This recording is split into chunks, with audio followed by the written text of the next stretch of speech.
जनावरांची अवैध वाहतूक होऊ नये याची दक्षता घ्यावी। प्राणी क्लेश प्रतिबंधात्मक समितीच्या बैठकीला सूचना। बकरी सणानिमित्त जनावरांची कत्तल, कुर्बानी करण्यात येत असते। यावेळी महाराष्ट्र प्राणी रक्षण अधिनियमांची प्रभावी अंमलबजावणी व्हावी, कत्तलीसाठी जनावरांची अवैध वाहतूक होऊ नये यासाठी जनावरांची वाहतूक करताना वाहतूक प्रमाणपत्र असल्याची खातरजमा संबंधित विभागाने करावी, अशा सूचना प्राणी क्लेश प्रतिबंधात्मक समितीच्या बैठकीत देण्यात आल्या। जिल्ह्यात बकरी ईद मोठ्या उत्साहात साजरी केली जात असून या निमित्ताने महाराष्ट्र प्राणी रक्षण अधिनियमाची अंमलबजावणी व्हावी यासाठी प्राणी क्लेश प्रतिबंधात्मक समितीची बैठक दूरदृश्य प्रणालीद्वारे पार पडली। या बैठकीस जिल्हाधिकारी कार्यालयात तहसीलदार लीना खरात, जिल्हा पशुसंवर्धन उपायुक्त डॉक्टर अजयनाथ थोरे, सहाय्यक आयुक्त डॉक्टर महादेव गवळी उपस्थित होते। तर बैठकीस अतिरिक्त पोलीस अधीक्षक रितू खोकर यांच्यासह जिल्ह्यातील सर्व पशुवैद्यकीय अधिकारी व संबंधित विभागाचे अधिकारी दूरदृश्य प्रणालीद्वारे सहभागी झाले होते।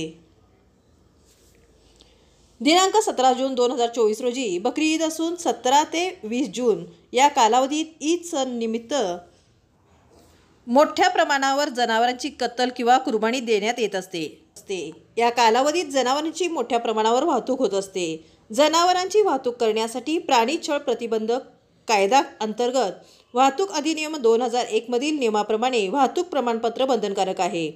तसेच कत्तलीसाठी जनावरांची वाहतूक होत असेल तर वाहतूक होणाऱ्या जनावरांचे वाहतुकीपूर्व स्वास्थ्य तपासणी करून विहित नमुन्यातील प्रमाणपत्र घेणे आवश्यक असल्याचे बैठकीत सांगण्यात आले।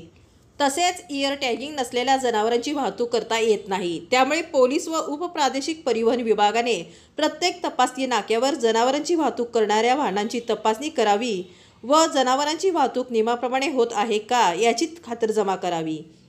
जनावरांची अवैध वाहतूक रोखण्यासाठी तपासणी नाक्यावर पोलीस विभागामार्फत तपासणी केली जाणार असल्याची माहिती अप्पर पोलीस अधीक्षक रितू खोकर यांनी बैठकीत दिली। तपासणी नाक्यावर व कत्तलखान्याच्या ठिकाणी पशुसंवर्धन विभागाने त्यांच्याकडील पशुवैद्यकीय अधिकाऱ्याची नियुक्ती करावी। तसेच कत्तलखाना असलेल्या ठिकाणी महापालिका व संबंधित विभागाने स्वच्छतेबाबत योग्य ती दक्षता घ्यावी, अशा सूचना त्यांनी केल्या। महाराष्ट्र प्राणी रक्षण अधिनियमानुसार गोवंशीय प्राण्यांची कत्तल करण्यास मनाई आहे। तसेच गर्भधारण केलेले म्हैसवर्गीय पशु व 3 महिन्यापेक्षा कमी वयाचे म्हैसवर्गीय पशु सक्षम अधिकाऱ्याने कत्तल योग्य असे प्रमाणीकरण न केलेले पशु यांच्या कत्तलीस प्रतिबंध असल्याचे जिल्हा पशुसंवर्धन उपायुक्त डॉक्टर अजयनाथ थोरे यांनी बैठकीत सांगितले।